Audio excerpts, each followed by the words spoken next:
satu, mengenang, merindui baginda Nabi Muhammad sallallahu alaihi wasallam.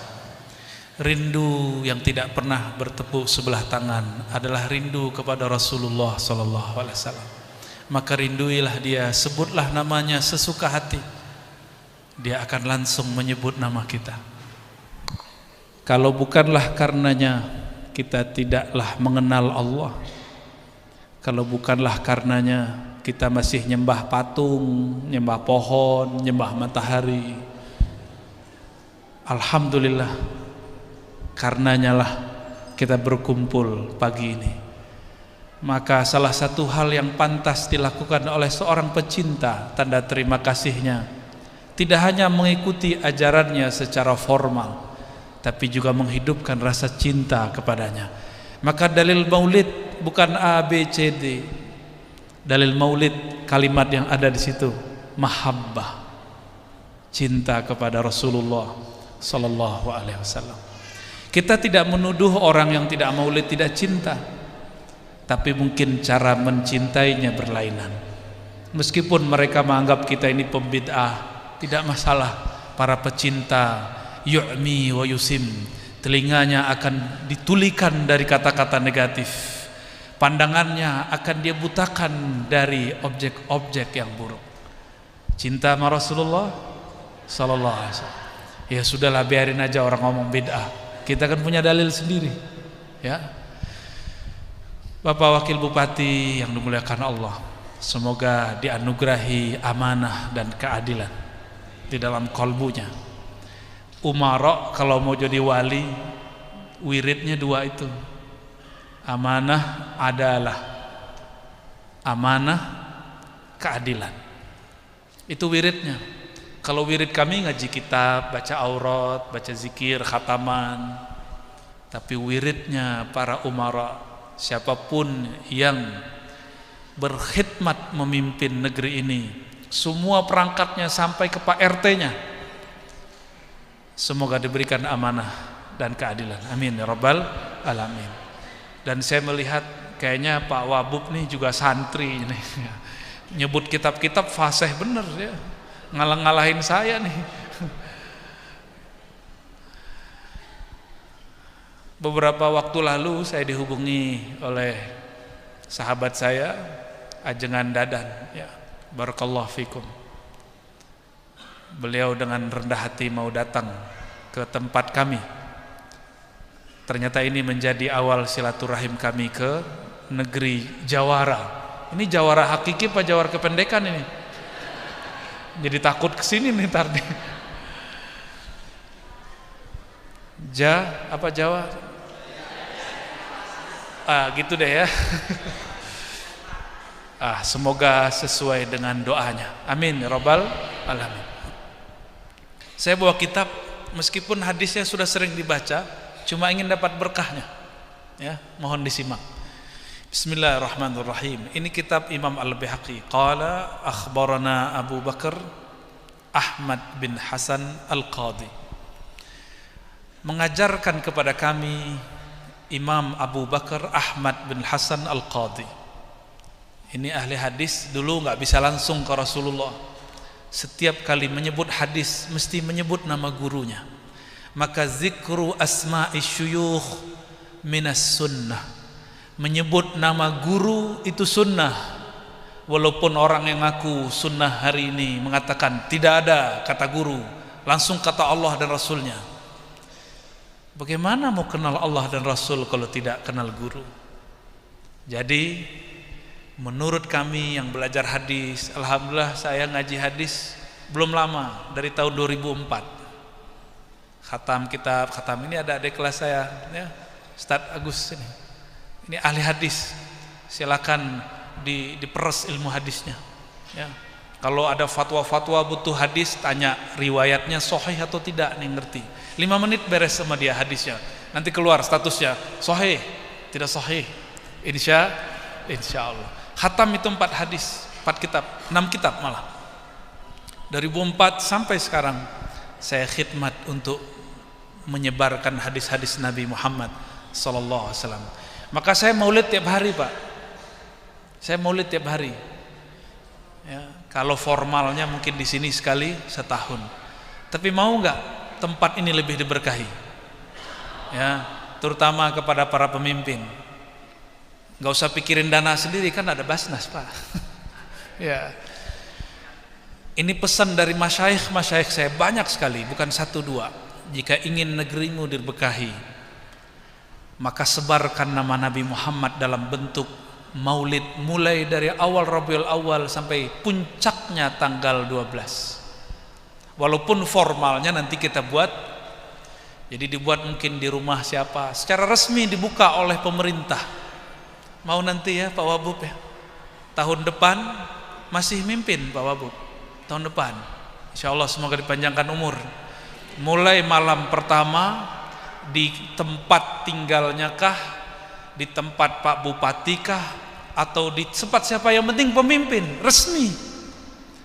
Kalau kita di pesantren hampir tiap hari, tiap minggu kita maulidan. Namun ketika kekuatan ulama sudah bersatu dengan umara, tunggu kebangkitan Islam insya Allah. Makanya syaitan nyamar lewat orang yang berfatwa. Apa katanya? Maulid bid'ah. Padahal dulu Salahuddin Al-Ayyubi membangkitkan semangat jihad lewat maulid. Kalau ingin membangkitkan sunnah Nabi, hidupkan maulid Nabi Muhammad sallallahu alaihi wasallam. Mulai malam pertama baca hadis 2-3, habis itu salawatan ya. Malam besok undang lagi majelis siapa. Begitu 12 hari berturut-turut. Jika gerakan ini ada terus di Indonesia bertahun-tahun, insya Allah berkah Allah turunkan di negeri ini. Karena tidak ada satu tempat yang disebutkan nama baginda Nabi Muhammad SAW kecuali tempat itu berbangga karena turun rahmat di sana. Coba dengarkan hadis Sayyidina Ali. Ini baru saya baca satu nama guru nih ya, udah ingat macam-macam. Kata Sayyidina Ali, hadis Imam Tirmizi, hadis imam yang lain banyak. Tidaklah kami melewati pegunungan, pepohonan, perkebunan bersama Rasulullah sallallahu alaihi wasallam illa wa yusallimu alaihi, kecuali mengucap salam kepadanya dan mengatakan assalamu alayka ya nabiyallah, assalamu alayka ya Rasulullah, atau kalam yang tadi sallallahu ala Muhammad. Itu semua itu batu lebih keras dari kita, tahu Nabi lewat. Bebatuan menyambut Nabi, pohon nyambut Nabi, Nabi lagi lewat, onta nyambut Rasulullah SAW. Cuma sayangnya onta yang diadukan masalah perut. Walaupun itu boleh, cuma nggak elok. Masa kualitasnya kualitas onta. Mau bertemu Rasulullah, jangan adukan masalah duniawi, adukan nasib kita di akhirat. Dunia ini sudah dijamin oleh Allah. Ini pesan Imam Ibnu Athaillah Sekandari, arih nafsaka minat tadbir. Kamu gak usah berat-berat mikirin dunia, udah dijamin. Kerja aja, ambil asbabnya, Allah mudahkan. Yang hendak kamu pikirkan bagaimana matimu nanti. Maka kalau bertemu mimpi ketemu Rasulullah, kalau ada kesadaran minta, wahai Rasulullah, izinkan aku dapat syafaat sebelum wafat, izinkan aku dapat syafaat ketika masuk kubur, ketika dibangkitkan, ketika dihisab, ditimbang sampai tembus ke sirat, sampai masuk surga. Amin ya rabbal alamin. Jangan yang cetek-cetek kalau ngadu sama Rasulullah. Walaupun itu dibolehkan secara hukum, tapi secara adab kurang keren. Nih saya mau tanya nih ke Pak Wabub nih. Kalau ada orang datang, mau nih kiai datang bawa proposal, tiap kali datang bawa proposal, nyaman nggak Pak Wabub? Nggak nyaman. Nih bocoran nih. Padahal tadi nggak pernah cerita. Nggak nyaman. Rasulullah nyaman-nyaman aja. Cuma Rasulullah itu lebih nyaman dengan Abu Bakar As-Siddiq. Yang ada Abu Bakar nyerahin semua hartanya untuk perjuangan Nabi, bukan minta kaya kepada Nabi. Sekarang kan dibalik, majelis-majelis maulid diramaikan dengan gombal-gombal hebat. Ya boleh, gak apa-apa. Hadis maulid, utang terbayar, gak apa-apa. Cuma gak keren ente begitu. Sayyidina Umar menyerahkan setengah hartanya, tapi melihat Abu Bakar semua, dia pulang lagi, dia ambil semua offsetnya. Begitu mereka merayakan Rasulullah Sallallahu Alaihi Wasallam. Justru mereka berhabis-habis untuk Rasulullah, bukan malah menjual nama Nabi atau menggunakan nama Nabi untuk kepentingan pribadi, untuk kekayaan materi. Itu baru umat Muhammad sejati. Ring 1, 2, 3 kita di belakang mereka nanti. Ya, kalau enggak nanti ya mungkin bareng-bareng sama itu onta. Mau begitu? Boleh. Para kiai bilang sholawat nyembuhin badan, betul, tapi itu bukan tujuan. Ini kita mesti mendewasakan umat, Pak Kiai. Sepakat Pak Kiai ya? Kita dapat ijazah banyak, wirid-wirid, biar kaya, terbayar utang. Tapi yang ijazahin saya nggak kaya-kaya Pak. Ya. Oh ternyata beliau levelnya sudah nggak begitu. Cuma karena kita minta ijazah-ijazah begitu dikasih juga. Bagi beliau menyebut nama Rasulullah itu sudah kaya. Itu sudah kaya. Wa Abu Sa'id Muhammad bin Musa ibn Fadl, beliau berkata, qala akhbarna Abdul Abbas Muhammad bin Ya'qub, qala hadatsana Muhammad bin Ishaq As-Saghani, qala hadatsana Mu'az bin Hani, qala hadatsana Ibrahim bin Tahman, qala hadatsana Budail bin Maisarah an Abdullah bin Syaqiq an Maisarah al-Fajr qala qultu ya Rasulullah. Sahabat Nabi namanya Maisarah. Maisarah ini bukan perempuan ya. Maisarah nama laki-laki dulu. Ya. Kalau di Indonesia ya, sebenarnya nama ini boleh laki, boleh perempuan. Ada juga seperti Hafaz, itu boleh laki, boleh perempuan. Ada juga Khuzaimah. Khuzaimah itu boleh laki, boleh perempuan. Kalau Dadan gitu ada nggak perempuan? Nggak ada ya. Kalau Agus gitu ada nggak? Nggak ada ya. Maaf Pak Wabub ya. Karena Pak Wabub pernah nyantri, tahu loh canda-candanya Kiai tahu ya. Maisarah al-Fajr bertanya, wahai Rasulullah, mata kunta nabiyya. Di riwayat Imam Tirmizi, Abu Hurairah berkalam, qalu ya Rasulullah, mereka para sahabat bertanya. Berarti Abu Hurairah enggak dekat Nabi waktu itu, agak jauh. Seperti ini orang rame, tiba-tiba ada satu orang nanya. Abu Hurairah enggak lihat, cuma kedengaran suaranya. Wahai Rasulullah, mata kunta nabiyya, kapan engkau jadi nabi? Oleh Abu Hurairah kedengeran. Beliau ini kan wali, santri pojokan Abu Hurairah. Khidmat. Abu Hurairah itu khidmat, tinggalnya di masjid. Beliau merasa nggak berhak duduk di dekat-dekat imam, dekat sahabat Abu Bakar, Umar, Utsman, Ali. Dan Abu Bakar ini kayak kita santri yang pernah nyantri.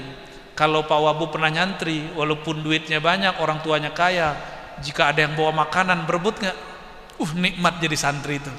Yang nggak pernah jadi santri, ya salam ya. Itu bukan menyedihkan Pak, itu indah. Ada yang bawa rambutan, udah busuk-busuk, berebut kita. Nikmat, alhamdulillah, karena ada barakah fil jamaah. Abu Hurairah cuma dengar.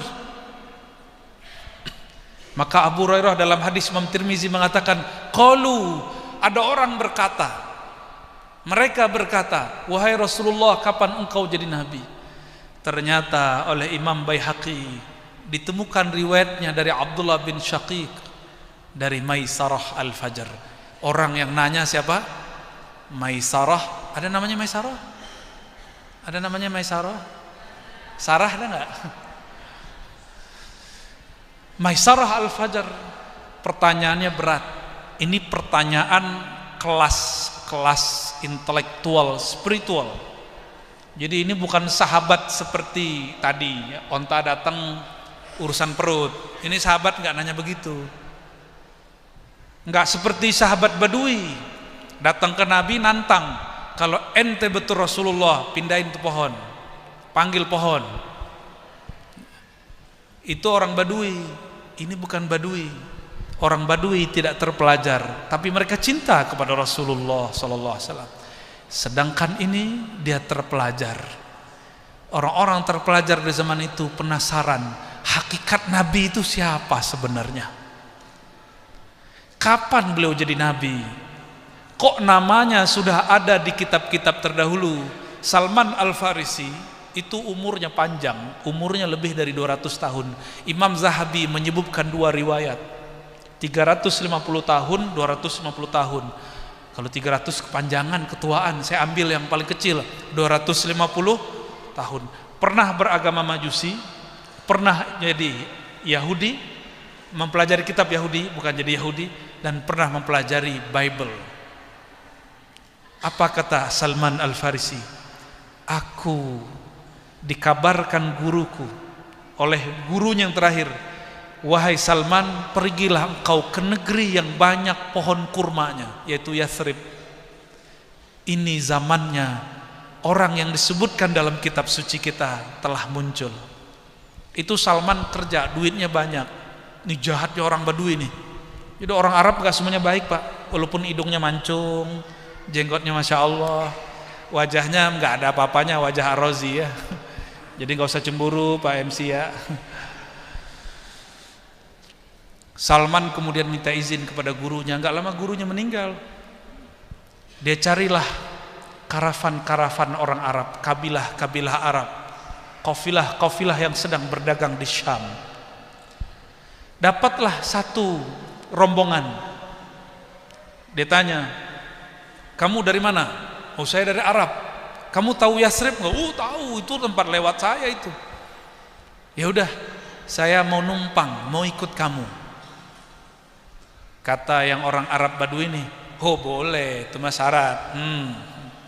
Arab Badui pulus aja, otaknya pulus mulu. Dinar dirham, dinar dirham, dinar dirham. Dikasihlah, dibayarlah. Sisa uangnya separuh. Nih, perjuangan mau temu Rasulullah. Bukan dia minta duit dari Rasulullah, dia yang habisin duit untuk Rasulullah SAW. Di tengah jalan, sebelum gerbang Madinah, ada pasar budak. Si Arab Badui buat pengumuman, oi, saya punya budak murah, kurus kering, udah agak tua dikit. Ya, aslinya harganya 100 dirham, saya jual 50 deh. Akhirnya berebut yang jual, yang beli. Salman bingung, saya kan bukan budak. Nih Arab Badui begitu tuh. Jadi ini kalau ketemu Arab-Arab jahat tuh keturunan ini kayaknya. Yang benernya keturunan Nabi Muhammad SAW. Yang gak bener keturunan Arab Badui yang gak bener ini. Akhirnya Sayyidina Salman Al-Farisi, orang Persia, dibawa ke Madinah. Beliau nggak protes, nggak apa-apa, mungkin ini takdirku. Diterima. Badannya kecil, kurus, jarang makan.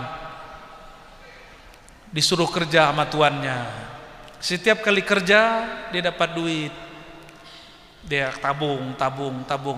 Besok dia dengar Sang Muhammad sudah ada di Madinah.